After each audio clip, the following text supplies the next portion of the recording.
You're listening to the B&H Photography Podcast. For over 40 years, B&H has been the professional source for photography, video, audio, and more. For your favorite gear, news, and reviews, visit us at bnh.com or download the B&H app to your iPhone or Android device. Now here's your host, Alan Weitz. Greetings and welcome to the B&H Photography Podcast. Today's topic is collaborations, specifically the collaborative dynamics between photographers and models in the workday world of beauty and fashion photography. Michael Sanders started in London in the 90s, shooting for legendary British fashion magazines, including The Face, ID, and Arena. He's a regular contributor to Italian Elle magazine, and his work can also be found in the international editions of Vogue, Glamour, and Marie Claire. And in the June issue of US Elle, look for a series he shot with model Hailey Baldwin on the beaches of St. Lucia. We have the copy right here. On the table. Hot off the press. Hot off the presses. The ink was dripping off his hands. Based on her accent, I'd say Jayne Moore is from Canarsie or maybe Bensonhurst, Brooklyn, I'm not sure. It's different from Michael's Greenpoint brogue. Okay, Jayne is a native of Hampshire, England, and is represented by IMG Models. Okay, so I'm getting into the flow of this. Okay. She has appeared in ads for DKNY, Gilly Hicks, Calvin Klein, and L'Oreal, and in magazines such as Cosmopolitan, Marie Claire, and Elle. She's worked with photographers such as Annie Leibovitz, Dean Isidro, Pamela Hanson, and of course, Michael Sanders. Jayne is also a jewelry designer and runs her own business, Thorn of an English Rose. And like many of our guests on previous episodes, she has also studied at SVA. I'm a grad too. Nice. Welcome, guys. Thank you so much for having us. What's your definition of a good model? That's a very good question. I think we should appropriately define our terms. I think a fashion model, a beauty model, a model working within the fashion industry is someone, he, she, or other, who represents the fashion in the magazine, the campaign, and tries to embody, characterize, and narrate the story that the advertiser or the magazine wants to say. So is there a fashion shoot without a model? There are fashion shoots without models, yes. There are loads of still life sort of beauty accessory shoots. But usually a human element is fun, right? Yeah. I mean, I think other human beings relate quite well to that. And what about you? You'd kind of mentioned beauty and fashion. Can you distinguish or can you guys point to distinctions between a model that would work for a beauty shoot or a fashion shoot? I think is there something technically beauty is above the neck? Above the shoulders? Maybe even above the torso, actually, because Yeah. there's all that Like sort jewelry and yeah. skincare products and sun creams Right. and all of that stuff that would allow for Hair, whole bodies, naked bodies, skin, and all of that stuff.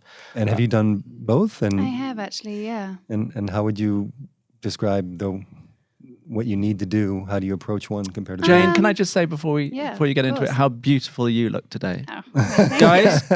Yes. Would you not concur? Yes. And you look lovely yeah. also. Thank you so Mike, much. you really do. Seriously. That's so lovely of you. I'm not sure. It might be the headsets. I'm not sure. You're glowing. You're glowing in this I'm light. wearing my hunter boots, and it's just you like them, huh? I do.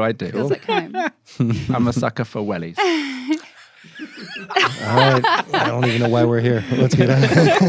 Wait, I'm looking up wellies. Hold on. It's a rubber boot. It's a rubber boot. Really. Is there a difference? Yes, there is. I would say fashion. It's funny, actually, because fashion generally is more high energy or editorial because you are bringing a sense of energy, unless they want something very static and stagnant, which is difficult in its own right, actually. Fashion, you're moving, you're bringing a lot of life, bringing energy and animation to the clothes. Beauty tends to be a lot more still and static, and you've got a much narrower field to work in. That can actually be harder sometimes, because sometimes you're going for and I'm swizzling around in my chair now, but the over the shoulder, because you're showing a bit of the dewy skin, and if you're doing that for a long time, especially when it used to be film, I'm showing my age, but you could get I remember doing a job for Revlon forever ago, and it was such a great technically easy job, but I was looking over one shoulder and giving like heavy side eye for the whole day, and I felt like I need to like spend the rest of the train ride looking the other way to balance out. because so they have Crick different neck, challenges. I think it's called crick neck. Beauty tends to have an intensity, and you're working much kind of closer, more intimately. So it is a very different feel. So getting back to this idea of the clothes and fashion and moving with them and making the clothes, is that always what you're thinking about as a photographer and as a model, how the clothes are appearing? Yeah, I think sure. it always starts with the clothes. It always starts with the job in hand, which is selling the clothes, and finding someone who can best embody that and show them off to their best aspect. Yeah. Really. And whether that's a cool girl or a elegant girl or a young girl, there are obviously there's a whole world out there of subtle differentiation. You keep saying, you say that it's the clothing. That's the job. That's the job, and it is. However, when you talk about what it is, you always talk about who is in the clothing. Well, that's the human Right? aspect. Yes. Yeah. But Exactly. I mean, clothing's so enormously powerful, and I think that's why fashion is and always will be so important. If I walked in here this morning with a ball gown or a suit or a pretty dress, your immediate response to me or assumptions about me it was very instinctual, without meaning to. That is something we project and how we dress. Like, I am looking a little bit like a farmer today. So I shoved a suit jacket on there. So at least it looked like chic farmer.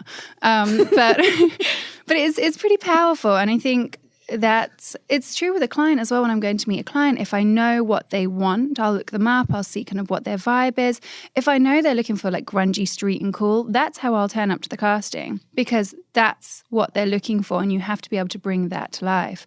If they're wanting something very ladylike, very feminine, that's how I'll show up. I'll show my more womanly side. And it's the same thing when you're on set. You know, if you're wearing a pair of wide leg slouchy pants with like kicks and big pockets, and you've got to have this like urban street style, you have to bring that, and the clothes will show that, but your energy and how you're working it is really what's going to carry them off. Well, something you just mentioned, that you do your homework. You look your client up and say, who are they? What do they do? Do you ever get this kind of information from the agency that calls you saying, hey, we just got a call, we want you to go down? Did they feed any of this to you? They'll give you as much as they have. You'd be surprised sometimes just how little is known, especially in the realm of like confidentiality. If a client's working on kind of a new concept or doing something kind of cool, they won't want to give too much away. Right. Especially now everything's like documented on social media too. But you'll often know the photographer that's behind the project, who you're meeting in terms of like client or casting office, and the company. So I'll often have a Google. I did one recently, and they had about 9 companies under their belt, and they were such a vast spectrum. And I'm like, oh my god, who am I in this? Like, so I kind of had to pick a team. I was like, all right, I'm guessing that I fit into this box and this box, so I'm gonna go rock in that look. Just gonna wear something gold, something new, something bar, something blue. Precisely. And in the sense of the photographer, when you first meet the model, how do you tell that she or he will be able to do that with the clothes, that they're going to bring something more than just you know, a pretty face, et cetera, et cetera? Well, before actually meeting the model, you're aware, I am aware already of what the fashion editor wants to do, what the theme of the shoot is for that particular issue. So I have all of that already in mind. And the casting process is the most exciting in a sense when you get it right, or you feel that there's someone that you can be inspired by to make it happen for you. So I will go online, and I will go on models.com, and I will also perhaps even have an idea of the kind of girl already in my head. So I would have all of this photographic reference in terms of the model's book online or models.com, or I'll then go to her Agency Instagram page. account. Forget the agency. For direct, immediate access of who that girl is. You always go to Instagram nowadays, because it's unfiltered. It's totally unfiltered. This is the girl in her own life. And how aware are you of that? Instagram being more than just... It's huge. Yeah. It's huge. It's something that I kind of had to... At first I was like, nah, I didn't have a Facebook forever. And I was like, no, I'm really not into this. But now I know a lot, like clients would book me purely off my Instagram, or they'd be like, they'd show references. They'd have references on the board when we walked in, like makeup references and hair references and style, clothing. And it would all be from my Instagram.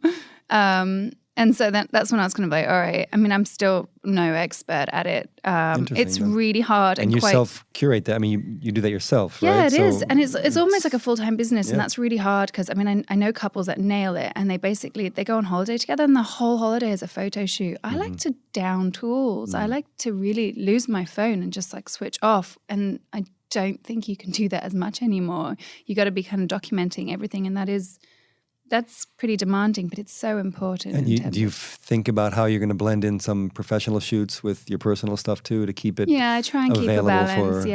And that's not even touching on the importance of the following that Instagram is all about, and models getting booked on jobs purely on numbers, and it's very obvious why. I mean, there's an audience, and people are fans of models like never before in that way.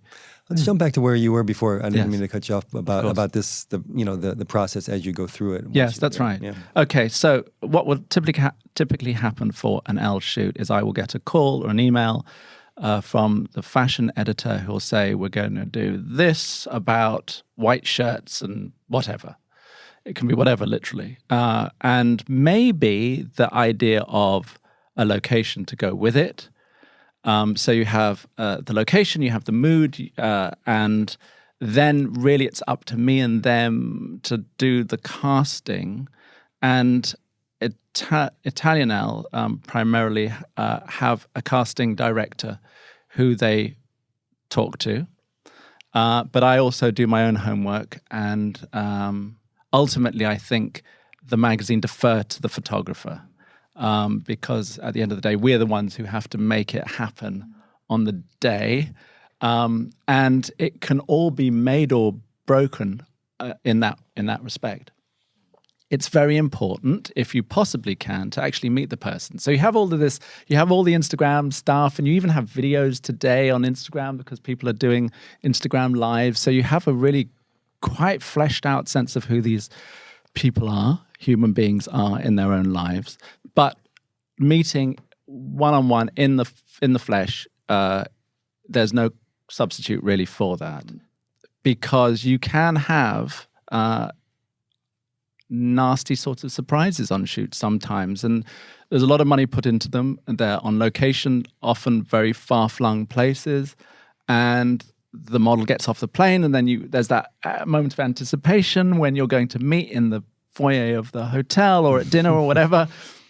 And really, if you haven't met before, it's, what's she going to look like? Is she going to be great? And there's a huge sense of relief when you have met the person and you have the feeling that everything's going to be okay. What percentage of your assignment work these days do you already have working experience with the model, the key model at least? And for you, what percentage for the photographers are photographers that you've already have a good working relationship with? This isn't even an issue anymore. Or you know how to manage it if it is. Well, fashion's all about the here and now. So models are always changing. That's the excitement. That's the fun of my job anyway, is that there's a new season, there's the turn of the page, and there are new designers, new designs, and new faces. Always a complete deluge of new, fresh faces to be inspired by for that particular season. Fashion is about the here and now.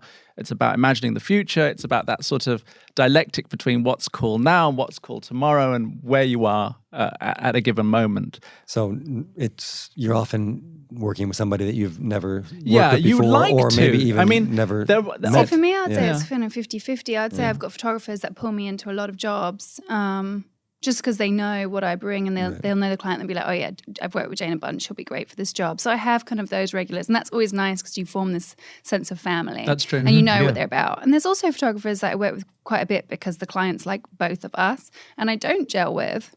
And I'm just kind of like, I know how this is gonna, it's never bad, but I'll be like, okay, we've got a different synchronicity, or we've just got a different sense of humor, and you just kind of know what's going to come. And then, like you say, there's other jobs where it's you going in blind, especially when you're working with foreign clients, and you really have no idea what to expect. And you're right, there is that moment of like, how is this going to go? But to go back to what Jayne just said, there is a comfort and there is a huge satisfaction if you have developed a really successful working relationship with a model, and you've done it many times before, that all of the anxiety is taken away, and then you get to know the person and you think, oh yes, she'd be great for this, and then you can enjoy it each time and deepen that and add colors to it and then play with what can we do this time. It becomes a lot more fun, actually. That's probably actually more satisfying than the quicker thrill of the brand new. So let's talk about the go-sees. Is that what they're called when you first meet a model? Yes. And you don't always get that opportunity, I guess. No, you don't. And let's talk about why you wouldn't. Okay. You probably wouldn't. I try, but often the model is not even in the country. Or the model's on a job elsewhere. So she's physically unable to be there because they work a lot. But also, there's the idea of status. And if a model is well known enough, it's like an actor in Hollywood. They don't all read. Need to go for the casting. They don't all have to audition because obviously we want them, and it's a given due to their status and popularity and fame and all the rest of it that you would want to work with them because they're a proven. And that's all arranged to some degree before it even comes to you from the client, the agency. They say, well, she may be available for this, and you say, okay, let's get her because yes, exactly, because you want her. Right. I mean, you want her. You want her because she's known. You want her because you're excited by her because she's known. You want her because she's hot. She's, that's how it works. So you take what you're given at that point, and but you're again, happy that's for it. Changed a little bit because I was talking about this with a couple of girlfriends recently. Once upon a time, you would get to a city and your agency would literally have go-sees lined up for you because you were usually out of town, and this photographer and this photographer and this photographer wants to meet you, and this magazine's been asking about you. So you spend a couple of days like seeing everybody just to like make these introductions because you're going to be out and bouncing around again, and it's those that used to have a follow-up for later. And now it's very, very different. Now there's less go-sees, I would say, than ever before because there's more models than ever before.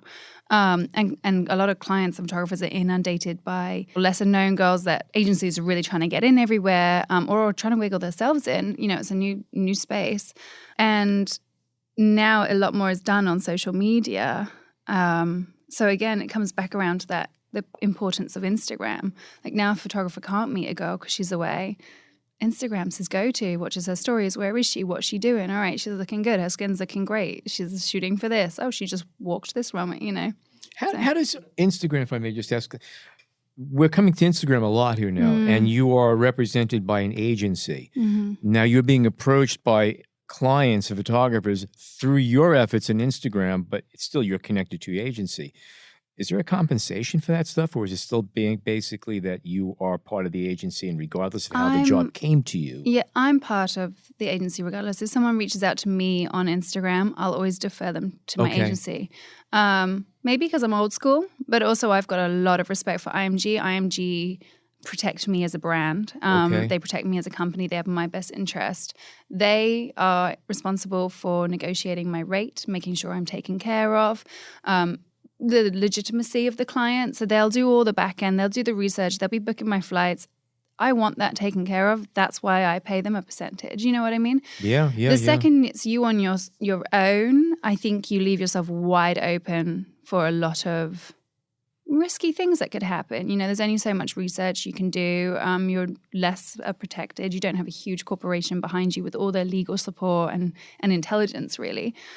So for me, I wouldn't go rogue, but a lot of girls are. A lot of girls are making essentially money. Instagram is just an advanced form of handing out a It's business a live card. portfolio, yeah. That's it. It's a living portfolio. And it's great, good for everybody, basically. Okay. And to kind of follow up on Alan's question to some degree, what percentage of the shoots have you even met the model beforehand? Not even worked prior, but just even met?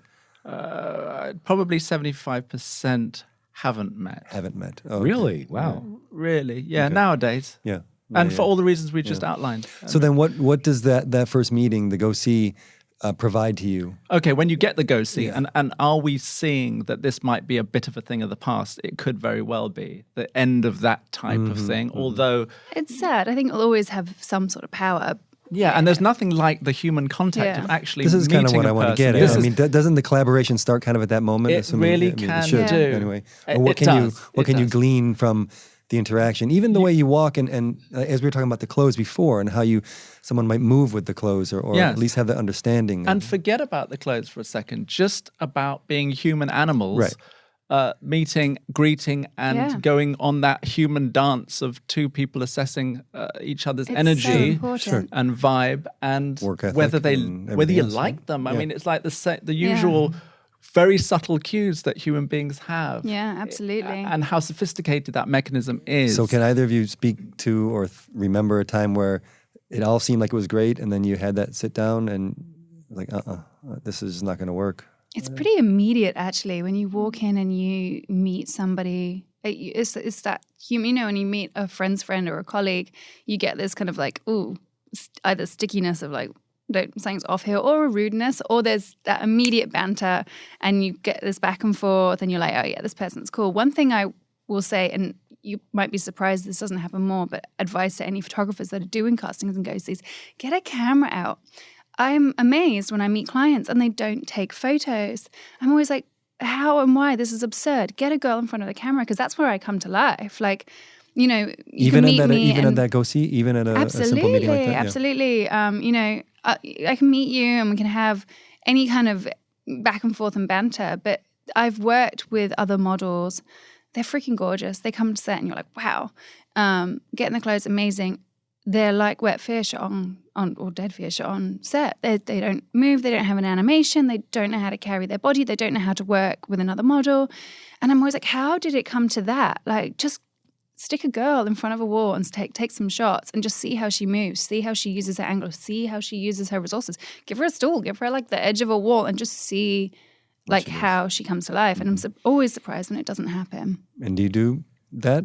I'm forgetful generally. That's interesting. But because I'm so involved in getting to know them a bit more deeply, as is my want. Yeah. So I'm going for the other stuff because you have all of the pictures that they've taken that you've seen on their book and you've seen in their Instagram account. So I'm really at that point going, well, is she, what kind of girl is she?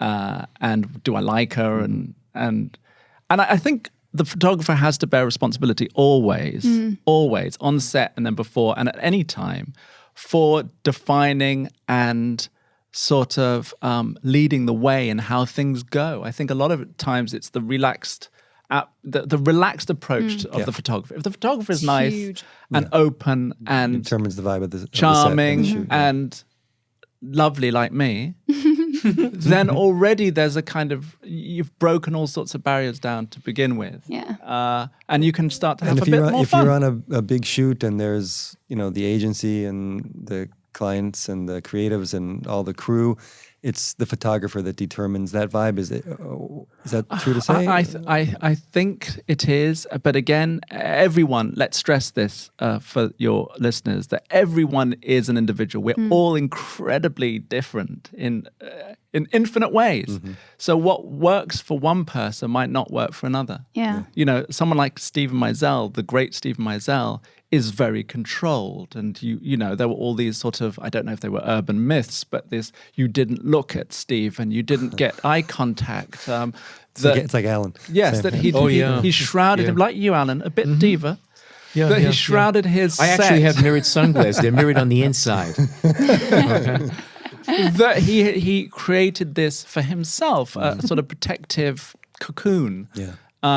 Which was very effective. If you're a shy person, and let's face it, photographers are like other human beings too. I have two mottos. Photographers are humans, and models are humans too. Okay. You know? And I think it's whatever works for you, whatever strategies, whatever coping mechanisms, whatever gifts that you're pushing or problems that you're trying to hide to make it all work in a working situation, because this is a very professional environment at the end of the day. But interestingly enough, it's made up of people who happen to be hyper everything. Okay, The fashion people tend to be a bit different. Yeah. Yeah. You Which know, They're like everybody else, only more so.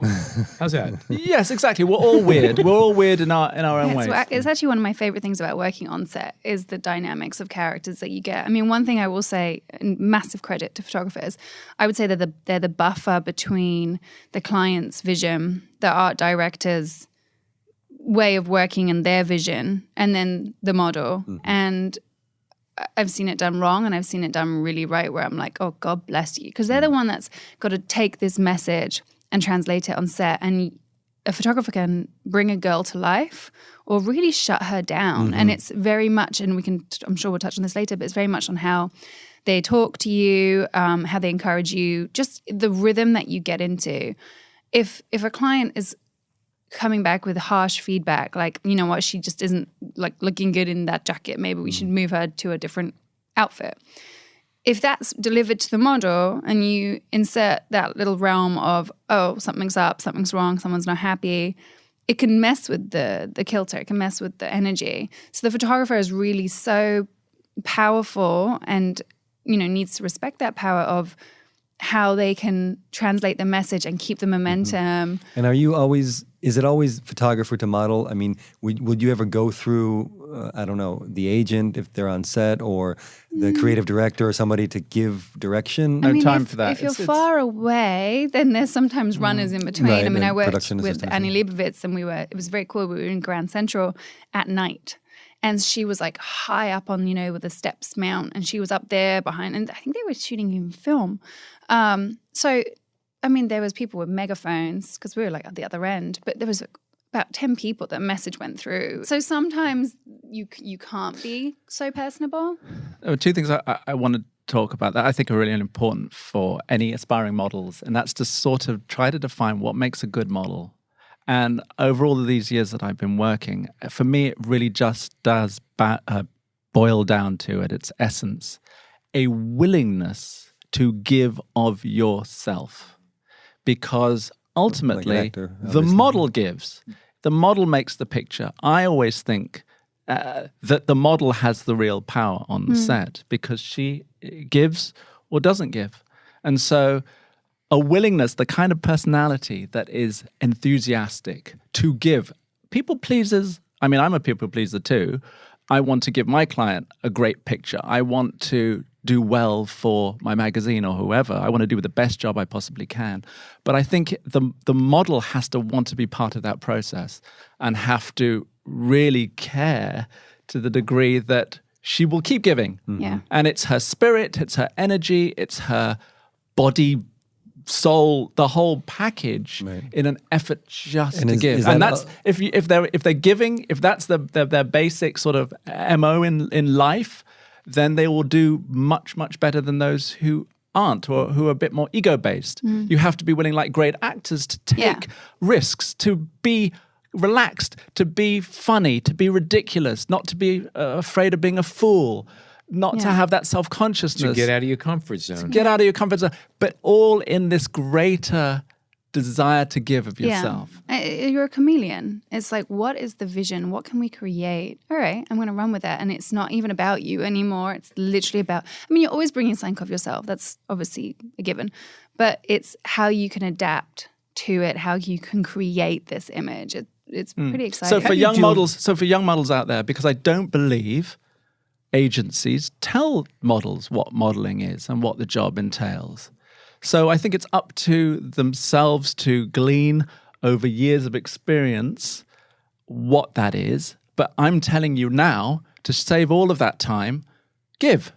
Enjoy giving. If you don't like giving, if you're a bit mean with your energy, if you're a bit ego-bound, then maybe it's not for you. I mean, you don't want to be taken advantage of. You don't want to be put in compromising situations. But that basic fundamental wanting to give of yourself, have a go, right? And creating, owning the project as your own. Yeah. Do you have any problems? I'm sure there are times when there's an outfit or dress or whatever it is that you look and you go, oh my God, that's horrific.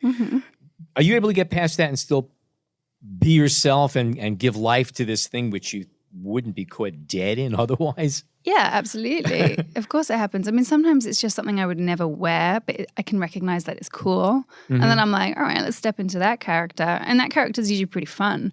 I love it when people push me into categories that I don't, I'm blonde-haired, blue-eyed, quite classic looking. I love it when I get something like urban streetwear or like a slick black eye and like grungy beat So down. then you coal miner. Love that. Love the coal miner chic because I own it and it's cool. It's like a different element of myself and I really, really like that. Sometimes when you're shooting something really bizarro, you just do you, pretend you're really not wearing it Just at think all. of what you could do with the money once you cash that check. You just put yourself in your own clothing in a way and just bring you. And it comes alive. It's amazing. It's amazing how many things you look at and you're like, what? And then you see them on and you're like, all right, that worked. And the basic principle is the same, because if you're a giver, you realize that the problem is that this is a bit of an ugly or bland or whatever outfit. And therefore, you're responsible for making that alive. Making it work. Making it work and wanting to make it work. How do you get that sense that a model can do that in a first meeting or, in order to There is to a build slight it? leap of faith, obviously. Yes, But yeah. again, you have the body of work that she's already created. That's why I say get a camera talk to out other there people, because yeah. I've seen girls with amazing books. Or like if I get a call sheet and there's other models on the list, I'll check them out, see who they are. And sometimes I'm like, wow, like that book, it's killer. And then on set, I don't understand. I don't understand how those shots got happened. made. But it doesn't really matter at the end of the day Because you because just need that one shot. the freaking shot got made. Sure. True. And I think the greatest models are the ones who are able to solve those problems of making that dress look freaking great. Make a great picture as quickly and efficiently as possible, please. See, I would say the greatest photographer is the one that can pull it out of a girl because it's a two-way tango. So it's a collaborative. It really is. 100%. Which is what we're It is a going bit of a There's a lot of tango. dig acting into a little going on more here. in the second half. You talk a lot about what you bring to the table. And at the end of the day, the garment, as beautiful or bland as it might be, is an inanimate object. And your job is to bring life to it and to make it come alive. And that's through a form of acting. And I'm thinking even a form of dance in a way, because it's movement, because you have to move your body to show off the facets and attributes of whatever this garment is. How many models have dance experience? I don't know a number in regards to dance experience, but I would say dancing is huge. It just teaches an understanding of movement. It teaches an understanding of like body parts. One feedback I get consistently from photographers, they're like, wow, you know your body so well. Yeah. You know when a hand's not showing or when your fingers are doing, strange things. There's a lot that is always happening, and a photographer is always scanning. Not only is the clothing working the way he wants it to work, not only is the lighting got to be on point, but you've got to watch all these things that can happen. Hands are hard, aren't they? What do you do with your hands if you don't Right, have them and that's one thing ballet teaches you. Your hands are enormous. They are never not the focus. Your hands don't get to slack. Any form of contemporary ballet. And so I look back now and I'm like, thank God I had that. Over and above all of that stuff that dance teaches you in the body facet, it also teaches you a sense of discipline and work ethic. A good example is that on the last shoot that I did with Hailey Baldwin, she had grown up doing a lot of dance. And so that actually was the point, the jump-off point for the inspiration for the kind of pictures that I wanted to do with her physically, to use that physical prowess. There's a picture, a double-page spread where she's doing a back bend on the beach. It's not something that everybody can do, but someone who's done gymnastics and dance has that flexibility, that strength.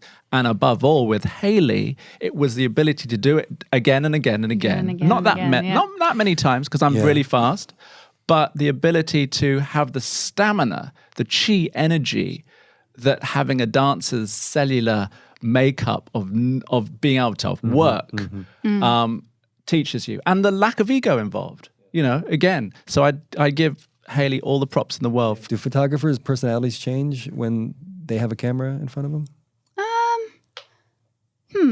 I don't think personality changes so much. I mean, all of us click into business mode and then ease off a little bit. you know, you get the person at lunch or whatever when you're just shooting the shit, you kind of get that personality. But on set, it's just that professional side of themselves. And I would say it is a continuation. Very rarely do I meet someone off set, think they're really cool, get on set, and I'm like, oh my goodness, who is this? So I would say the personality is pretty consistent. Can I talk about the difficulty in taking pictures? The fact that once a camera comes out, as with documentary reportage photography, once there's that element brought into real life, things change. And you can have a model who's incredibly at ease and living so brilliantly, and you're so excited because at lunch she's so full of life and personality and character. And then it's time to take the picture, and here we are now, and it's all lit and all ready, and it goes away. But isn't that job description number one for a model, to be able to be somewhat comfortable? Again, they're not taught. No one's taught exactly. this. That's what you kind of touched on there. There is no CV, and there's no interview, and there's no like enrollment for this job. You just are one day a model. And a young person. Often very young, Often 100%, you know, almost 99% that you're a very young person in the world doing this professional job with adults, amongst adults, with lots of responsibility for the first time. Yeah. Did you have someone when you were very young that taught you, showed you the ropes, gave you some ideas? I think I was very lucky for several reasons. One, I started working pretty young. I was just work hungry. How old were you when you started? 14. Is that too young? No, I don't think so. I want my kids to be working at 14. I mean, I'll put them to work at 12 if they're willing. 10,000 hours, 10,000 hours, guys. B&H has a B&H hire, so if you're... Perfect. But not everyone, not everyone's a Jayne. Well, I mean, Jayne was that's ready. what I'm saying. I was lucky. I was used to working with adults. My brother's a lot older, so all that communication stuff, that was not a challenge. I was also catalogue mad. I loved my catalogues. I collected them like fashion magazines because they were free and they came through the door. And I would literally cut out my favorite models, and I loved them. So I think I learned a lot by just absorbing what they were doing right. And I think a lot of models can learn from the greats. The greats of now, you know, I'm not so much. I mean, of course, now it's a different generation, but like Tanya Rubik, who I referenced in our interview that we did before, but she's just incredible chameleon of a model. She always brings something of herself, but she's just like so powerful in her stance, and she just gets it right. So find your favorite girls and kind of learn from them. Dance obviously helped too. So I was lucky that when I got the ball rolling, I felt like I got it very quickly. But there are having people... a camera brought out didn't freeze you up initially, or what Michael was kind of referring to in the sense? Well, the funny thing about that, and my friends do laugh at it, is if a camera's brought out in a social environment, it can actually, and I can take terrible pictures with my friends when we're out and about. Like, I would be pulling the strangest faces. And they're like, you're a model, how are you getting this wrong? But something about on set, it's different. It's like, it's not even me anymore. It's not really personal. I guess that's where you say ego is taken out of the equation, because it's very much like the model me, and I'm very comfortable with that. And actually, that's the side of me that I really like. But there are girls that aren't natural models. They can be breathtakingly beautiful, and therefore they will sell, and therefore this is a great vocation for them to be in. But then a photographer is going to have to work a lot harder to get that out of her. And again, that's why I think kind of go-sees and meeting girls are probably quite important. But yeah, it's important. It's a difficult thing for the photographer as well. I mean, just in the fact that the physical aspect of holding a DSLR, big bloody Canon, whatever, in front of your face when you're actually trying to communicate is a huge impediment, right? So at the moment it's all supposed to be happening, your face is obstructed from the model. She can't see you. She can barely hear you. And you're also thinking about everything else that's going on. You're trying to focus. You're in multi-mode. I'm all for Canon's the new dual pixel autofocus thing that will just follow a face around, so you don't have to do that. It's one less thing to do. We'll talk about those technical aspects maybe, but yeah, the general difficulty of here we are now in this fashion time to take the picture, and how do you keep living as if you were just offset And where does the living start and stop? Just because we're here and there's a camera involved, it shouldn't. And I think the great models don't see that walled off area. Now I'm a model. Now I'm a civilian or whatever. Now I'm in my real life. That they're able to live all the time, even with the camera on them. Okay, we're going to take a short break, inhale some fresh oxygen, and be back with Michael Sanders and Jayne Moore talking about collaboration on set between photographers and models. Stay tuned. We hope you're enjoying this edition of the B&H Photography Podcast. Send us a tweet at BHPhotoVideo, hashtag BHPhotoPodcast. We are back, and a big question now. What is beauty? Now I would say the spectrum of beauty is so vast, and people like this kind of, quite the buck teeth, the gap in the teeth, the wide nose, the heavy freckles. And I love that. I mean, it's funny because it's actually a double-edged sword, because ironically, as a model, I can be hindered by being too classic now.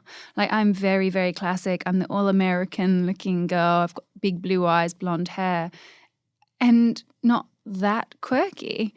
So I have gone for jobs and they've been like, you're a little bit too classic. How do you describe different kinds of beauty? I mean, and when you're working with a model or working with an agency, or you're trying to get somebody, and what descriptions do you use that are acceptable? I guess in fashion we have all of this insider kind of references that if you're talking to an editor, you'll refer to a model type. Like an Tanya Rubik, who Jayne mentioned, is a particular very sort of, French. I would describe her as a sort of French chic, modern girl. There's a kind of modern edge to her, and she makes it look cool, but at the same time being quite classic in a way. So she runs that fine line between edgy and beautiful, classic, beautiful girl. So words like classic, edgy, they will say exotic, actually very much what they think they want. And I sometimes love seeing these things come through on like a casting or even a call sheet. I mean, I love it when jobs will say, come looking immaculate with clean hair, little makeup, wholesome, quintessential, happy so-and-so girl. I laugh with those descriptions. I'm like, great, let's do that then. Let's be happy, wholesome, and quintessential today.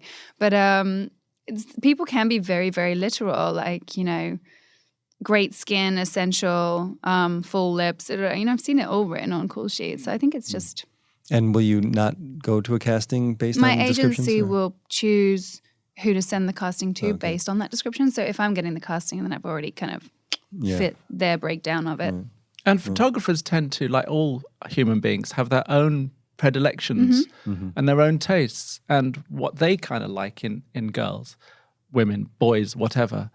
I like cool girls. I like girls who, when photographed, appear self-reliant, self-sufficient. They're not there to appease the gaze of a man or a woman or whatever. They're self-contained and independent, and that for me is interesting. And how often do you get to actually call the shot for who's going to be in front of your camera on a given assignment? I think as an editorial photographer, you get a lot of freedom to make the choice. And what percentage, say, of the assignments? I don't know. Mostly, I would expect my voice as the photographer who has to captain this bloody ship and bring in the goods. To have the last say. But what because at the end of the day, I have to do it. Yeah, but what about the person who's actually footing the bill? I mean, how often do they say, no, this is what I want? Well, I'm just curious. that's the difference between advertising. And it's a question of trust and editorial. The photographer is the one I listen to. So it gets a little dicier when you get into advertising. Yes, of course. And the photographer themselves is, as I said before on the last podcast, the photographer is a service provider. He is at the service of the client's vision and delivering a job. And again, that's a fine line that a photographer has to navigate, because I've seen great photographers almost kind of lose their edge a little bit around a big paying client because they're waiting for the client to call the shot. I think confidence is really important for a photographer. And when a photographer doesn't know to call the shot, I think it says to everyone that he's not confident in it, so everybody loses confidence. I love it when a photographer can just like kind of not stand up to a client, but stand his own ground and be like, nah, I've seen it. We've got the shot. Because then the power shifts back into his court and you can, again, trust him to like lead the way and have the vision. You said his, and I guess I did. You're right. You're right. Well, it's because I'm Sahel with my No, I get it. I didn't want to call you. You are right. You're right. I do want to get to that the distinction maybe and talk about women photographers and how that might change the dynamic. Even you were talking about he when you were saying photography. That's There's true. been a lot of... Did I say that? Yeah.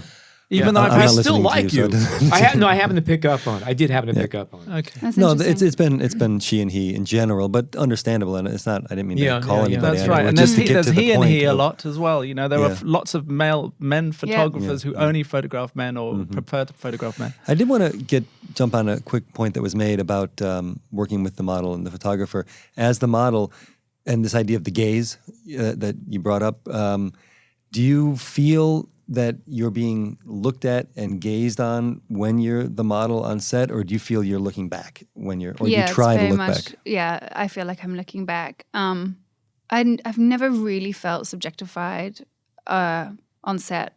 I think you carry your own power as the model, and I think you're very much. I mean, it is true. You're standing there, and there can sometimes be 20 people staring at you and staring at the monitors. And the job description almost boils down to someone who is watched. Yeah, of course. A model is someone who is looked at. But so I've had instances where the model has actually said, I don't feel comfortable being looked at, or I don't feel comfortable with everyone around looking at me. Yeah. But again, the job is that a whole room is assessing you and trying to, because there are different departments in a photo shoot, and everyone has their part to play. Right. And so all of those gazes are professional, important ones, making decisions about that end result and how that model looks in those clothes. I mean, I can imagine it unnerving some for sure. I think for me, I just literally step into my model shoes essentially, and I know what I give, I know what I bring to the table, and you have to stand in that certainty. A photographer can unravel you a little bit if their communication and their attitude or their, whatever on set is not collaborative and you're not working as a team.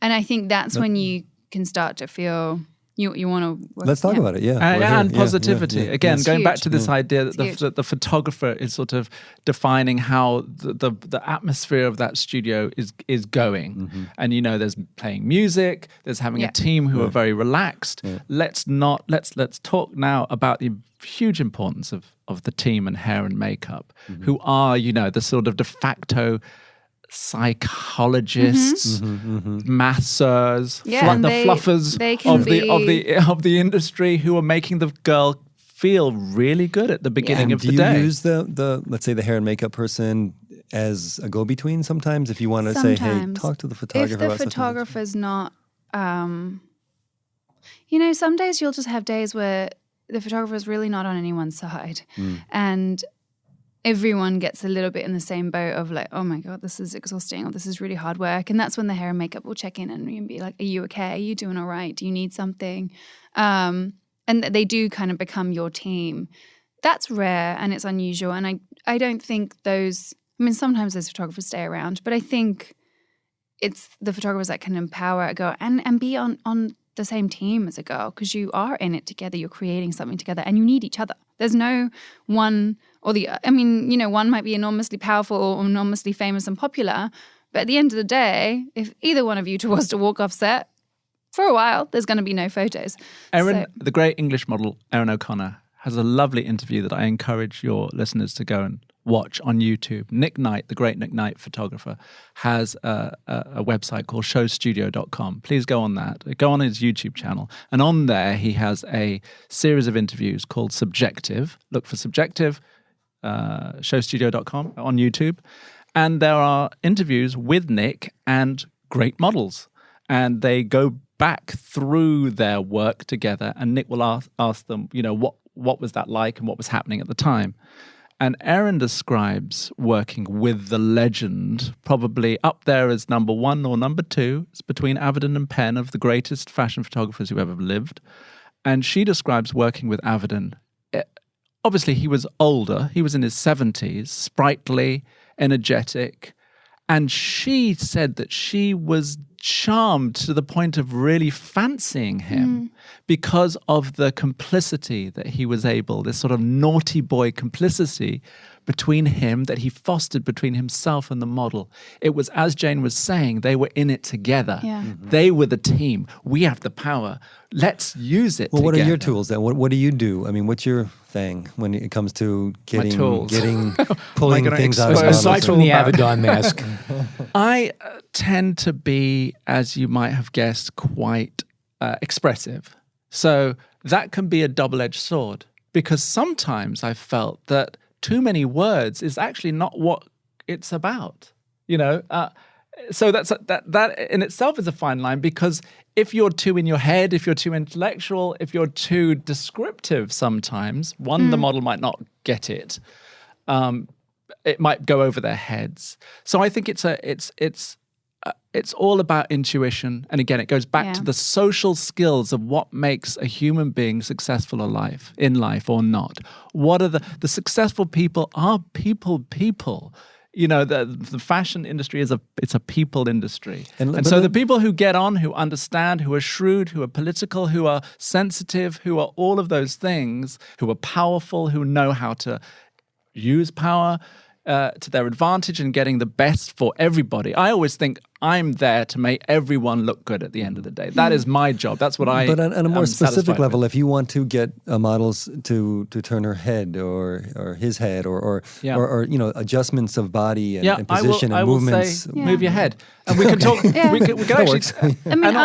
I mean, and the manipulation thing. Yeah. Also, that when is it appropriate to be actually hands-on with the model, and I will always say, forgive me, but would you mind my manipulating your hand and moving your hand here? And invariably the model says yes, instead of me taking it as read that I'm able to intrude onto her personal sometimes space. a photographer will do it, and I love that. That's always my favorite when they come up, he come up, and they're like, try like this, and they'll lie there and they'll spread out, and it's always hilarious. And I love it when a digitech goes and takes a photo of the photographer doing position, it. right. And that animation's really fun. You can be very literal with a girl. I mean, I can give you do's and don'ts that I find personally help or really shut down a photo shoot. Please go on then. Yeah. I think communicate and encourage are really important. I remember one of my early beauty shoots was a photographer called Frédéric Farr in Paris, and he's like almost 80s style, and then he's like, oh my God, beautiful. Oh, it's incredible. It's too much. But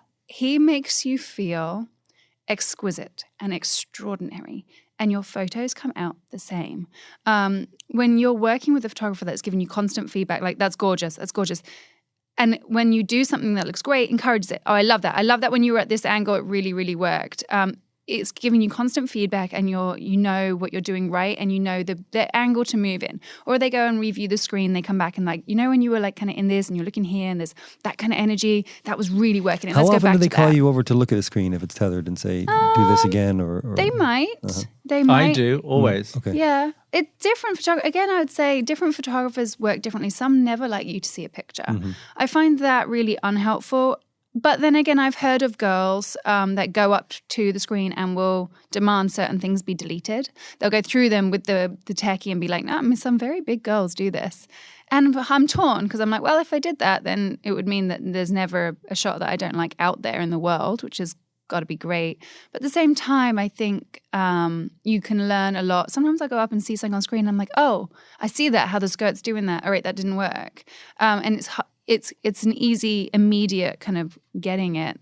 But there's things a photographer can do to really shut you down, and it's unhelpful. Like if a photographer says no to something. I worked with a photographer once where he would just, certain things he'd go, no, rather than shooting. And I wanted to be like, dude, this is digital. It costs you nothing. Like, okay, it was different when it was film. Like, film was precious. We had, 12 shots a roll or 20, whatever. And there you had to be a little bit more precise. But this is digital. Reel one off and delete it. Doesn't matter if you don't like it. But his constant no. You get to a point where you're like, I can't move anymore. And that's really unhelpful. And also the feedback photographers sometimes give. Sometimes you'll get, and this comes down to ego, some people just want to have a say. I've been modeling for a long time. I understand clothes. I know my body. I know I'm good at what I do. So sometimes there isn't all that much feedback I need. And occasionally I'll work with a photographer who just needs to make a change or needs to say something. I worked with someone recently who just kept saying, relax the arms, relax the arms. My arms were down by my side. I was literally like, I don't know how much more relaxed. And the crew were laughing. The crew were offset laughing. And it became this joke between us all, relax your arms, relax. Because there was no relaxing of the arms. And I actually never saw, it was with a regular client I never saw that photographer again. And I think he needed to have a say where there wasn't a say. So all of these things can really change a dynamic. And you had brought up the subject of physical contact and touch. And Jayne, can you kind of talk on that subject a bit? When, how, how much? I mean, I don't know if I'm giving people too much credit, but I actually think it's really obvious. And I think we all know when we're overstepping a line. Mm-hmm. I have had photographers come up to me and correct an item of clothing or move a hair, and they've done it with such authority and comfort and respect that never have I felt like a line has been crossed. And I've had other photographers, that make out like they need to correct the way the lace is lying on the bra, and already they know and that that's not right, and so I'll just be like, oh, I got it, and I'll do it myself. And I think my self-assertion keeps from ever crossing a line. But I think we all know when we're in gray area, and I would just say, just have respect and err on the side. Or even if you say, oh, can you just move that, or your bra strap's not laying long, or even if you're doing nudes and you're like, can you just move the hair? If you say, oh yeah, not quite right, then ask permission. Do you mind if I just move the hair for you because I can see it? Just always err on a side of absolute respect. And you will build trust. Like, I have photographers I shoot nudes with regularly, and never, ever, ever have I felt uncomfortable in their company, nor do I not trust, ever.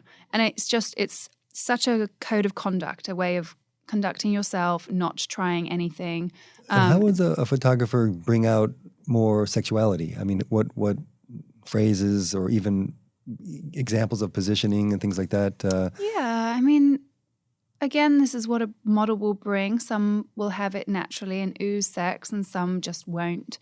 And that's that. Yeah. I mean, you tend to cast the model appropriately. Mm-hmm. So if it's a sexy shoot, you need the girl to be hot. Yeah. Cast a hot girl.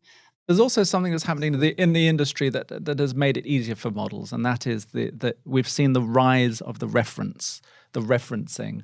The photographic, this is what we're going for. And That's sometimes true. a brazen showing another photo shoot from another magazine. Yeah. And these are the kinds of things we're going for. There's no shame now.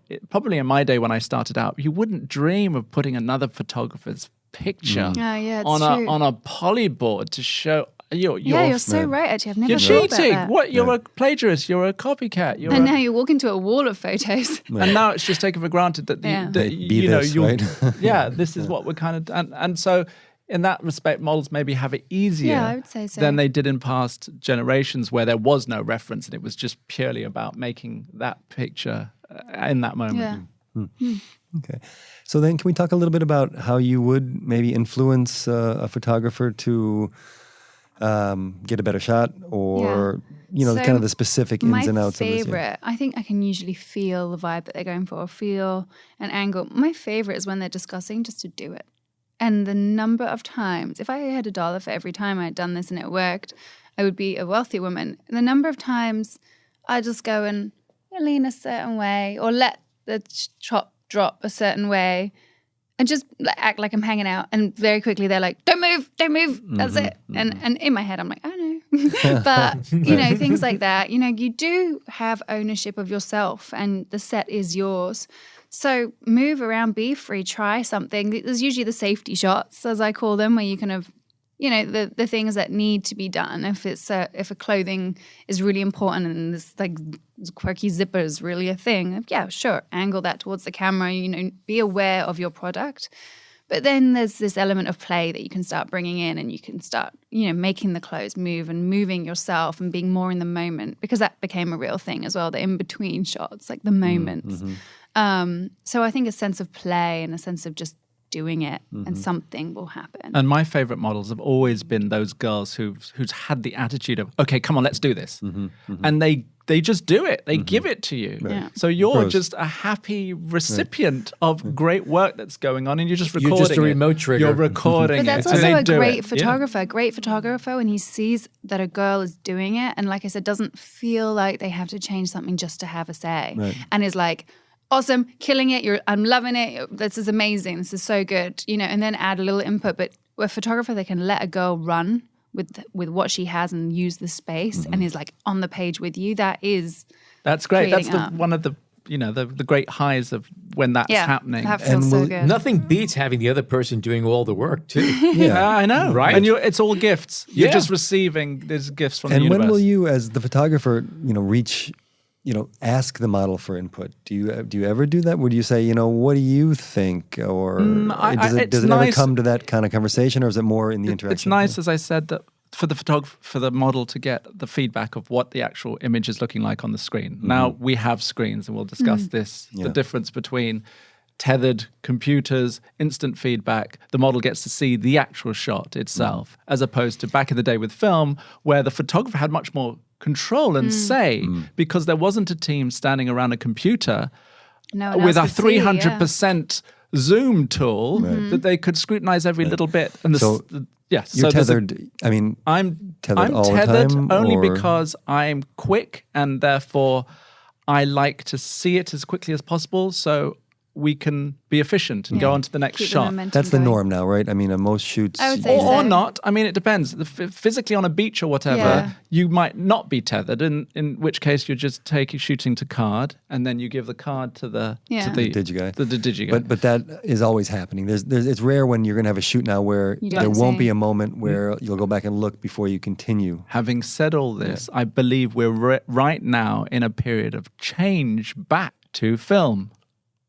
And there are not just editorial photographers and magazines that are insisting that film be shot again, but also advertising clients, art directors, creative directors who are foregoing the certainty of shooting digital for the whatever it is of the purity, the authenticity, the film, feel, or whatever it is, because I can dispute this. I have I'm on the side of digital, personally, not that I haven't grown up shooting film, but I believe that there's a bit of a myth that post can't reproduce the film. Yeah, that kind of gets me to another question for Jayne to some degree, and or both of you. Do you ever offer input on something that doesn't have to do with the model-photographer relationship, maybe the lighting, the location, or even the clothing if you're talking to the designer? And how do you accept that if a model says, you know what, I think you may want to move that light or something along those lines? And how dare a model know about lighting? I can't imagine a model needs to tweak your lighting. There is a huge power that comes with lighting, and I've mentioned this before. You can make or break a girl with lighting, and you can have the best hair and makeup and terrible lighting. This is where it's interesting when you say it's going back to film, because that's going to sort the talent out pretty fast in regards to how you light. I've walked onto sets where I've been like, what is going on here? And then had one photo taken and been like, oh, wow, that's me. Like, wow, you don't even need anything. You can sculpt a girl's face and create a body with incredible lighting. And in the same vein, you can absolutely butcher it. So I have been in situations where the lighting just isn't right for the job, or they're trying to do something. I feel like it's come down now, but I really saw a rise of this like Instagram star photographer.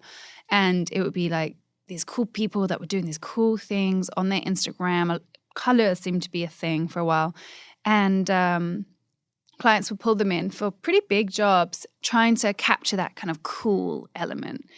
And that's all well and good, but there are certain classic rules of lighting that are very hard. One thing you would have heard me say with my interview with Michael, I did one job, it was a lingerie job, and it was a big client and an important client to me.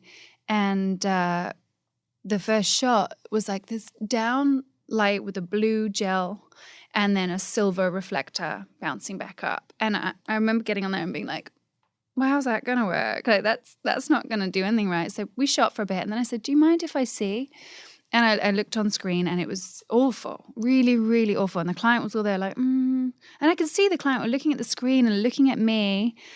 And that's what's really hard because clients don't always have the vision. Like a photographer knows what he's capable of and a model knows what can be done. And you have a whole portfolio which speaks for what you can do.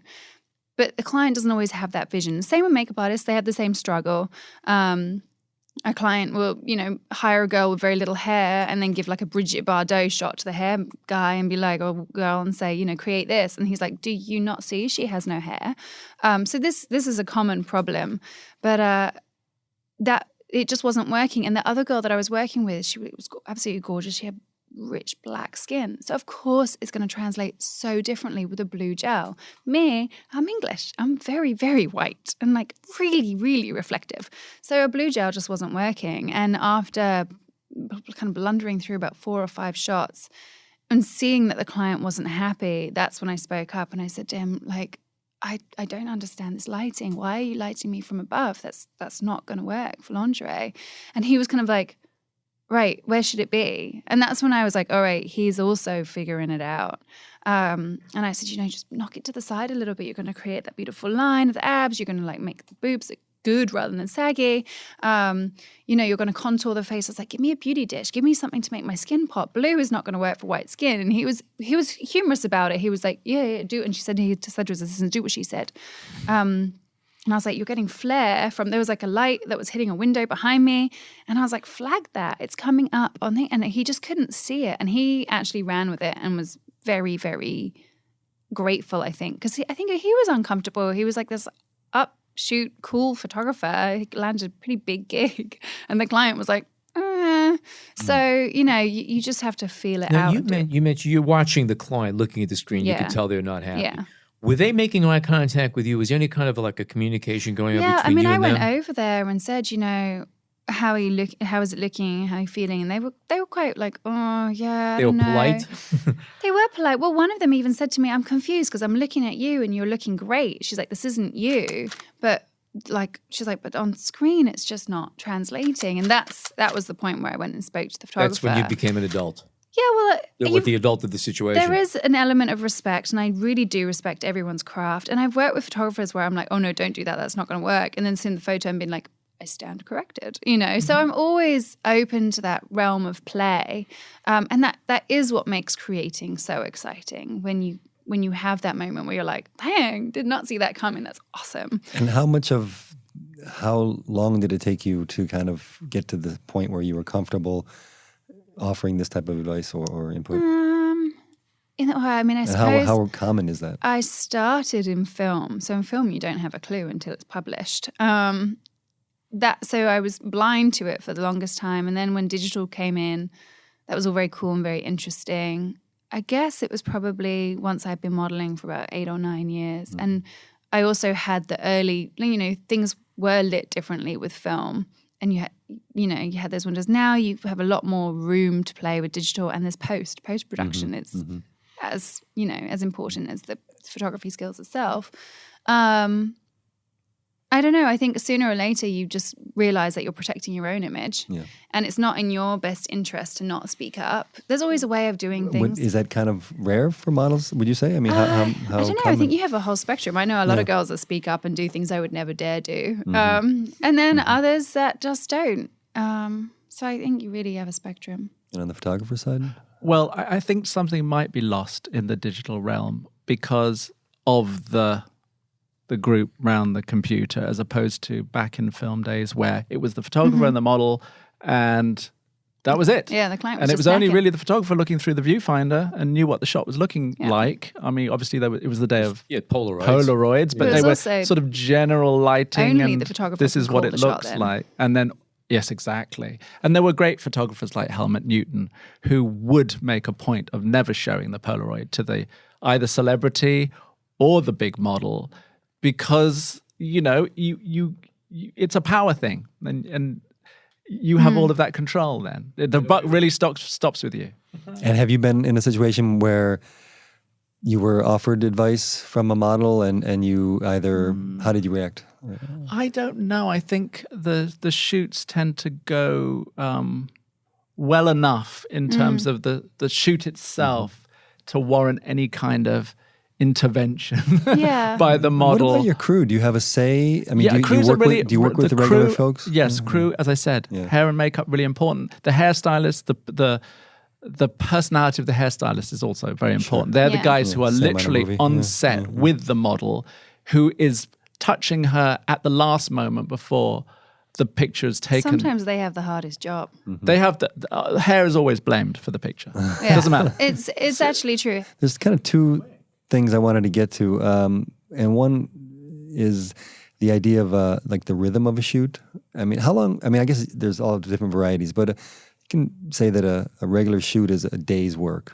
And how do you feel like, okay, I need the first hour to just get into it, and then the best things happen after a couple hours or at the end of the day? Yeah, or you probably don't how's that start with your rhythm favorite work? shot. Don't start with your favorite shot because it will take a bit. Well, there are two things I'd like to say, and that is my favorite part of the shoot is that moment before the model goes on set, where the whole team is doing last minute adjustments and the shoes are being put on, and there's something really quite beautiful in that focus, that concentration of people who love what they do and who just are focusing on this human being and trying to make them as beautiful as possible. And I really love that Quiet Before the Storm. There's the second day, because often it's rarer now, but I'm still very lucky enough to have a couple of days to shoot a story. And there's the second day afternoon drag, where the energy is gone. You've taken a lot of great pictures by that time. The end is in sight, so there's a relief. But there's just that little bit of, we've got to get another one you can now. have creativity gridlock as well. And how are we going to better the 8 that we did yesterday? And I think there's just a sort of, there's an ebb and flow, and it's a kind of little dip after lunch kind of thing. But as the director, if you will, on set, that's your job to kind of It understand is my that, job, feel that, and work with I've it. got to eat something, or something's got to happen. And usually it's just that the pictures are great again. I mean, it's really that feedback loop that you're all doing a good job and that it's all working. I think you can control it a little bit with outfits. Like I say, don't start with your best one because you're always kind of figuring it out. Yeah, the difficult outfit. Oh my God, that is probably... There's always one outfit that's a pain in the ass. That's probably also one of the biggest things. The beauty Jane. shot. Quite often the beauty shot is saved till the end and the makeup artist is like, why now? But there's like a sweet spot when the makeup's kind of absorbed in, the hair's starting to look really good. It's not looking just done, but it's like getting, it's looking good. And that's usually as you're charging towards lunch around then, that's a great time to swoop in and do a beauty spot, and also be spontaneous with beauty spots because you can get really cool things. Like You're already in the warmed moment. up at that point too. You're moving. Yeah. I think if you start with a beauty shot, the girl can be looking a little crispy just because it's all fresh and all the powder's just gone on, the hair has just been whatever. But also when you say like the second day drag, I've always found it helpful. There's usually 1 or 2 outfits that you're like, wow, I can't wait to shoot that.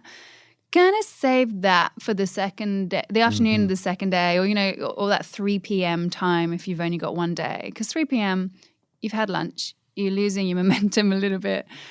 Save that shot for them because it will bring you back alive and you can really create and do something That's good advice. diverse Yeah. Quick question about... when you're shooting uptight, like I guess a beauty shot of just the face, do you direct differently in the sense of eye movement, slight subtle turns of the head compared to when it's a wide shot and you have or an a body? attitude? Talking about attitude is a big one. And photographically speaking, of course, we're at that sort of almost macro range. We're close up. We might have 100 macro lens on, and the depth of focus is commensurately much shallower. Right. So the model has to be aware that there is a plane of focus that her eye's on, and not to move too far forward And or also, back. And you explain if you're that? doing beauty, I think they kind of. I always say don't move too much. I mean, it's don't as move simple too as much. that. Keep it simple. but I think also we can't, like if you're doing a beauty shot, say I've got rings and things on both hands and I'm kind of going in for one of these, there will be a point where you're like, I just feel like a knob right now. I'm like, a photographer can see that and he'll guide you, like bring the little hand just below the eye, move, this, you're blocking the light, and only he can control that. So I think those micro movements are, good to direct. But otherwise it's pretty much energy and attitude, wouldn't you say? Yeah. You touched on it pretty well, Jayne, when we were talking about the interaction with a photographer, but do we want to talk a little bit about Time's Up and Me Too, Model Alliance, and any other issues regarding that? I think we have to. I'd be really happy to hear what you have to say. It's the big thing of our times, and I personally think it's a long time coming. Power corrupts is a truism that's as relevant to fashion as any other really, career. really, It's human really nature sensitive thing, unfortunately. topic right now, and I think it's a very fine line. I've had this conversation with a lot of people, and I think here's where it's really hard, because there are a lot of men that push the boat out there and they use their power. And there are a lot of, young girls, young guy models that are so hungry for this career, and it means so much to them that they are pushing their own boundaries to try and, get ahead or whatever. So you're in this really, really fragile terrain. But I do think, and this is where it becomes such a fine line, you do have photographers which are innately sexual and love the female form, and that is the beauty of their photography. So I think it comes down to a lot of dynamics on set. I think girls really need to know what their fine line is and not cross it. I often, same with when you're having a conversation with somebody, I always think to myself, if this was to be played back in front of people, would I be ashamed? My mum always used to say, don't say anything about somebody that you wouldn't be willing for them to hear. And I think similarly on set, imagine everything was being filmed and was on a permanent playback. If you're doing things that are giving you this uncomfortable feeling in your gut, or someone's pushing you over some sort of line, really listen to your body and have the wherewithal to say, I'm not comfortable with that. And for me, I've never had a problem saying no. I will just get up and be like, yeah, I'm going to go grab a snack. I will just divert the conversation, the situation. I won't put myself in it. And therefore, I've never had that pushed upon me. I've never had anybody do anything uncomfortable. I've had photographers I've said I won't work with before. But in that very moment, I'll be like, yeah, no, I'm done with this. You mean work with again after you've worked with them once before? Yeah. So I do think it's this kind of awareness, and I think it really comes down to... somewhat willing to jeopardize your own career, quote unquote, it because is, and maybe that, my right? career's been jeopardized. Who knows? I think a team needs to speak up too. That's I right. think that's one there thing are enablers in the industry. I wish more people would shine a light on. Oh, yeah, you're always going to have people that play with power, and you're always going to have people that are really hungry for something and willing to compromise themselves. It's the people on set that stand by and say nothing. And I get it. Everyone is holding on to a job and a status and an opportunity that is very, very precious. But when one person stands up and speaks, or backs up the girl, or takes the girl aside and say, hey, are you comfortable? Because if this is making you uncomfortable, I'll be right there next to you on set. Do you think that is something that might, in the sense of going forward, and would it be advantageous if, let's say, a group like Model Alliance or another said, you know what, a model needs an advocate on every set? Of course, there's money and there's issues and there's all kinds of things, but what is there something you can think of with your experience on set that would could lead to less of this? Perhaps, certainly young girls. I think girls should be allowed to opt in whether they want a chaperone or not. I know girls who've had a chaperone for many years. I never needed one myself. But for some girls that don't have, this ability to speak up, or a little bit shy, or feel are easily pushed, maybe an agency, could flag up and be like, this, let's chaperone her for this. Or if an agency knows that one of their girls that is young is going to be working with the photographer. These photographers have reputations that long precede this Me Too movement. So then maybe an agency can be like, you know what, so-and-so, maybe she should be chaperoned for that. I think that does happen with good agencies. It's a very big topic. There's obviously a lot more we could continue with. But time's up, literally. Time is kind of up. All right. Before we sign off, Michael, where should our listeners go if they wish to see more of your work? And is there anything else you're coming down the pike that you want to plug? I like Instagram, I must say. I think all photographers have to have Instagram. So you can check out Michael Sanders Studio on Instagram. I have a YouTube account where I interview models on my Go See show on YouTube.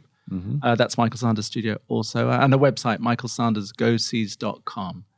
You're an excellent interviewer, I have to say. Thank you. That's really what I want. That's what it was. Watch it. Okay, Jayne, also, it was a pleasure having you on the show today. Thank you. Where can our listeners catch up with your adventures? I'm on Instagram also. Personally, I am Gem48, JEM48, which is Okay. my initials, Jayne Elizabeth Moore. IMG, I'm obviously on their website. And yeah, and if you're interested in jewelry, I'm a jeweler as well, and that's TERNYC. So Say that again. Say that again. Say that again. Do that. Plug that. TERNYC.